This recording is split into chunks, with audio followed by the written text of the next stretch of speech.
Hello everyone, I'm Manish and this is part 2 of SAP Business One integration with non-SAP system.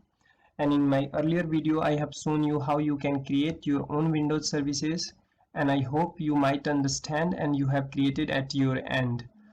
So for today, we are going to see how you can create your own web API and deploy on IIS server to extract data from non-SAP system, and we'll also see how you can call that web API through the Postman. So this is my web API. Suppose I have already created and I'm going to hit this API. You can see the result and with 200 status. So you can see order ID 1, and this is the header detail like customer code, customer name, document date, document due date, and this is the list of item with order ID 1. Similarly, this is the second order in which this is the list of items with second order. So once you will hit the API or call the API through Postman, the data will return in JSON format. So let's start. So first of all, you need to open your Visual Studio.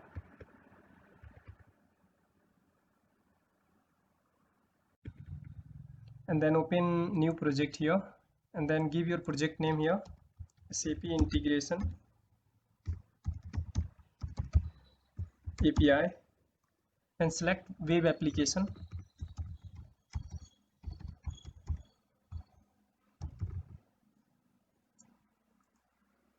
And then OK.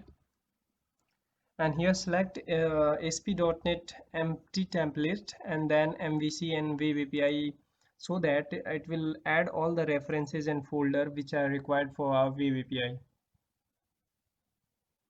It will take few time to add all the references which are required. So you can see. So this is the default structure provided by the .NET framework as per our selection. You can see app underscore start, controllers, models, views, and rest of the files are also here. So let me expand.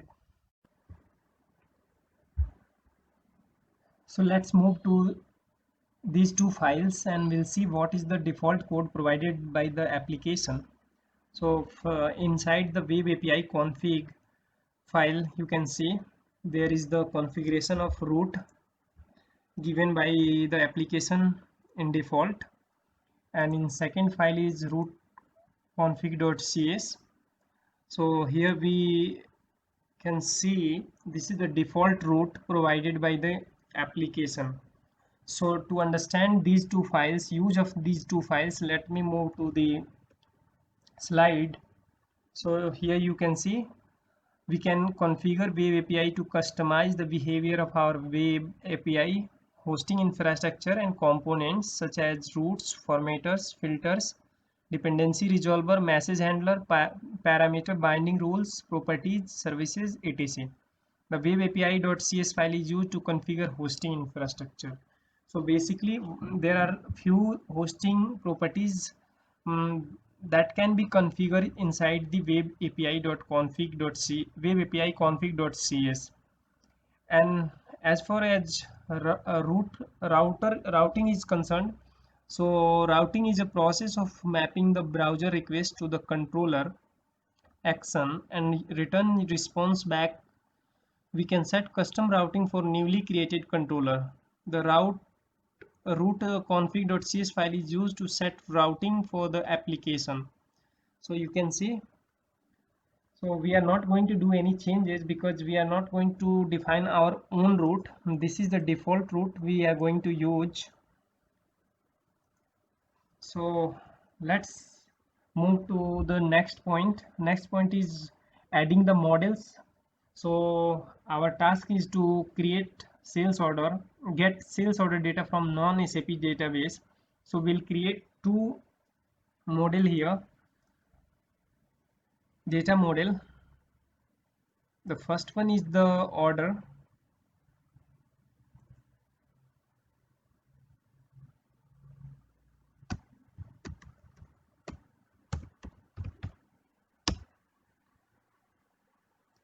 So it has been created. let me paste the code I have already done to reduce our time. So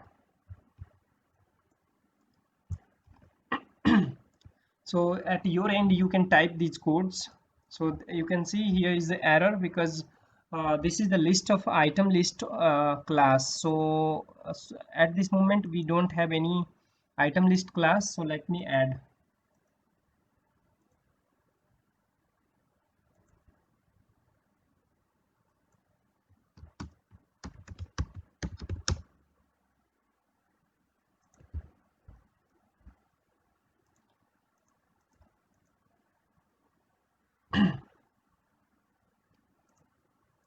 Here we will paste the code that I have already done.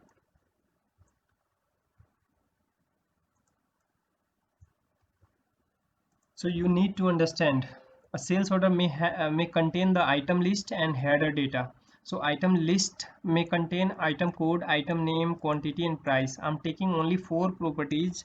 You can take as per your requirement. And at header part I'm taking only 5 properties like order ID, customer code, customer name, document date and document due date. And the final order will be made of the header part as well as list of items. So I have created a model, data model, and further we will use these data models. So now come to the controllers and add one controller.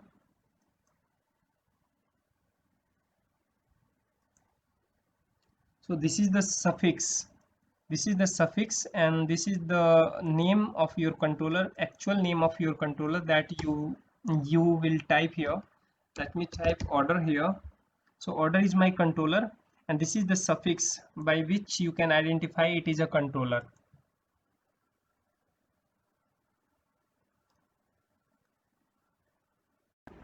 Now I am going to add a namespace so that I can use a model inside this. And then I'm going to add a SQL helper class inside a SQL folder to extract data from non-SAP database.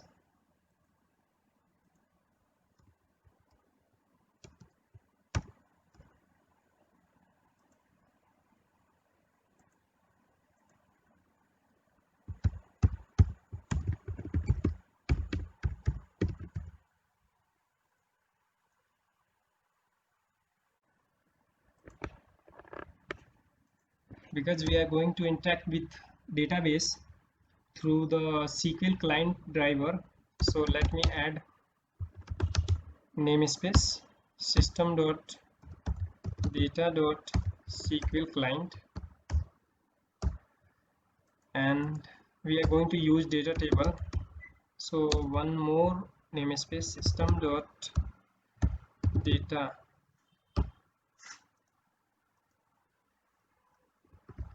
So I have already created a function which returns the data table. So I'm going to basically slide. So here I have created a function that will return a list of order after extracting the data from non-SAP database. So let me copy and paste here.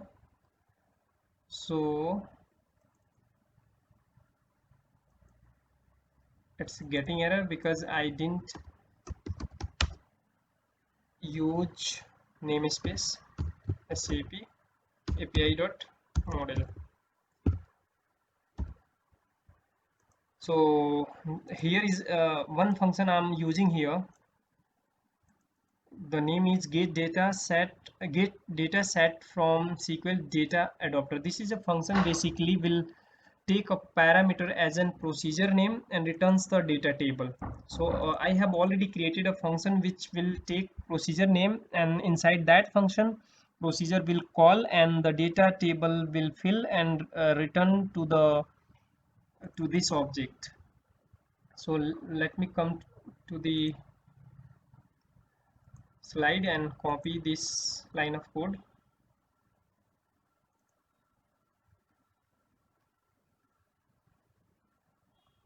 and paste it below of this method. So basically this function takes a procedure name as a parameter and returns the data table. You can see this function takes parameter as an procedure name and then returns the data table with the data. And let me call user namespace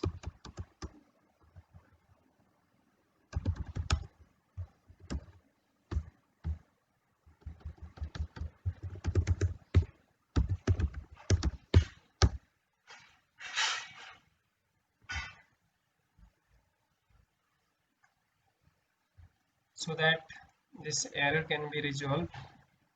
So let me show you the procedure name inside the database. So here is our non-SAP database. You can see this data, you can think this database receiving data from any web portal in terms of two tables. Inside two tables you can see order details, order header. So we have created a procedure to extract data from these two tables.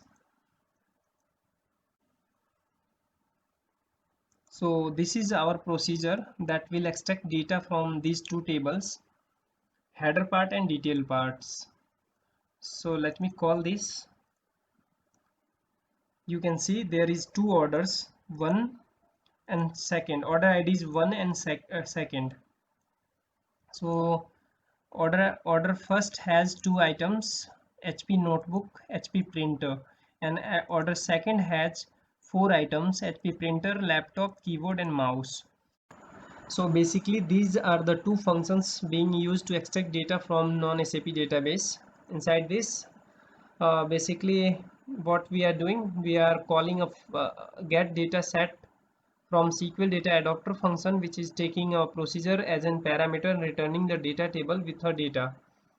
Inside this block we are getting the header data only into this result set using a LINQ query, and then we are iterating this result set to set order object. You can see header data, and then we are setting the item object, and then we are adding the item object inside the list, and then finally we are adding the order object inside the order list. Here the second function is here. Let me explain this one also. Here I'm taking a DB connection from the web.config file. So and then we are passing the SQL data adapter as an passing the two variables to the SQL data adapter as an procedure name and connection string, and here we are defining the query as an procedure and opening the connection and then filling the data table with the fill function of data adapter and then returning the data table to the previous function. So let me show you how you can add your DB connection inside the web.config file. So now let me show you how you can create a connection string into the web.config file. So I have already written a code here for connection string. We will add this connection string below this. So you can see this is the DB connection we are using inside our SQL helper. As I have shown you, you can see DB connection. So we have defined this DB connection string here. You can see. Now let me come to the order controller where we will call get non-SAP data from SQL helper class. Inside this controller we will write a function. Basically API is nothing more than a function inside the controller. List of order. This API will return a list of order. Hence I'm giving the return type as a list of order.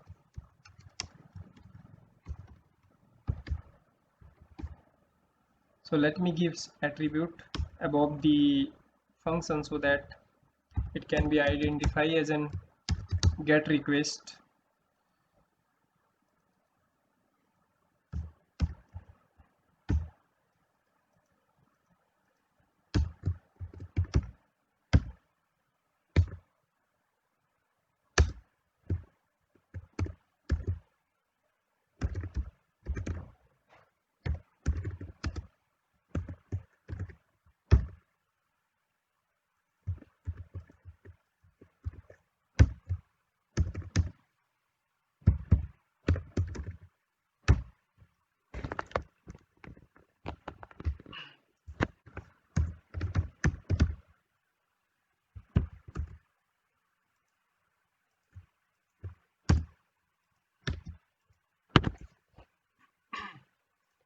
So we have completed the API, you can see. Now let me run this API and we'll see what is the result.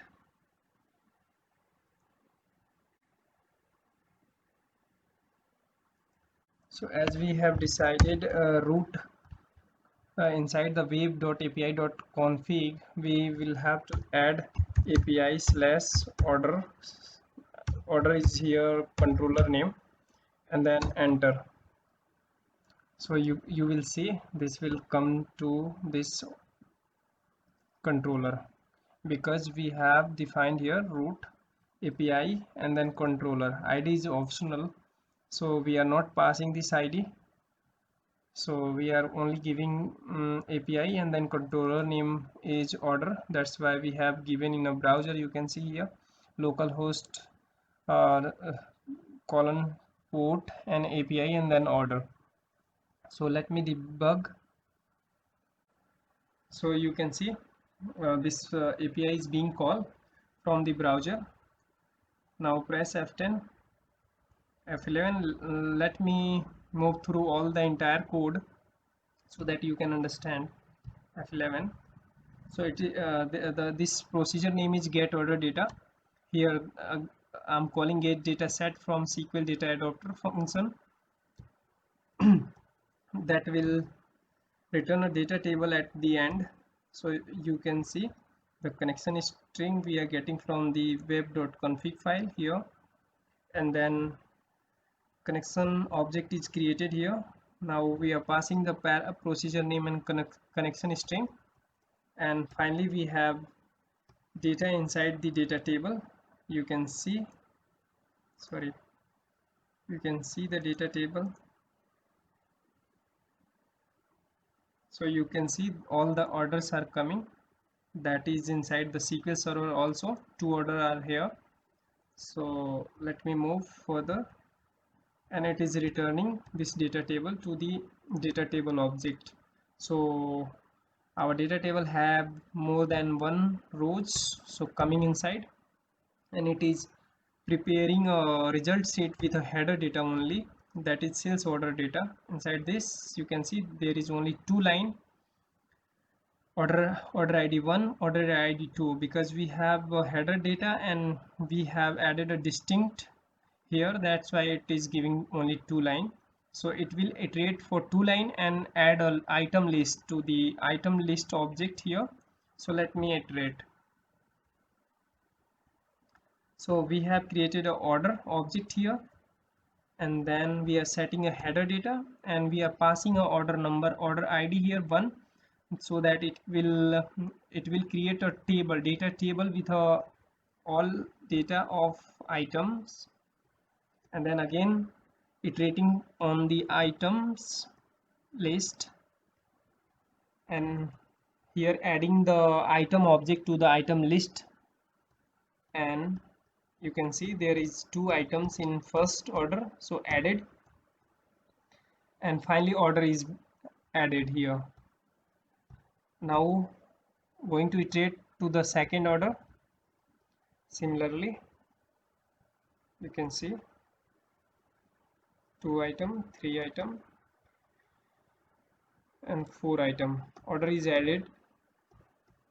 Now it's returning the order list to the get order function, and the result will be on browser.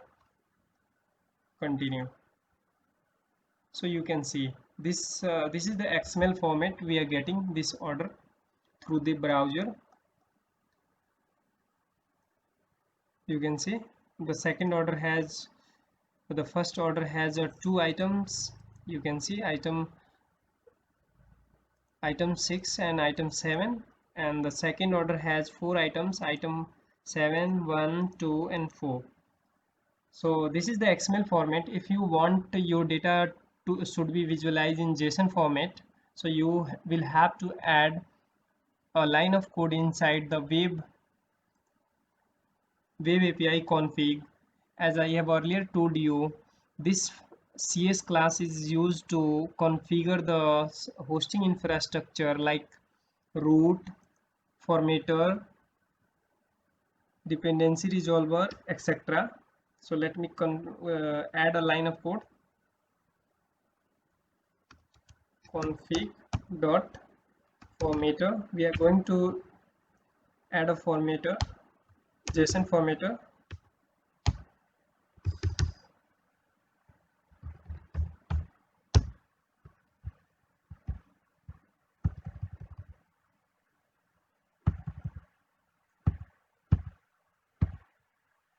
Supported media types dot add function,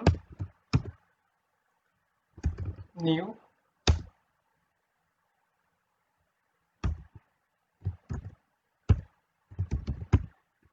text HTML. Now let's see what will happen. Once more time I'm going to run this API and we'll see the result. It should be in JSON format.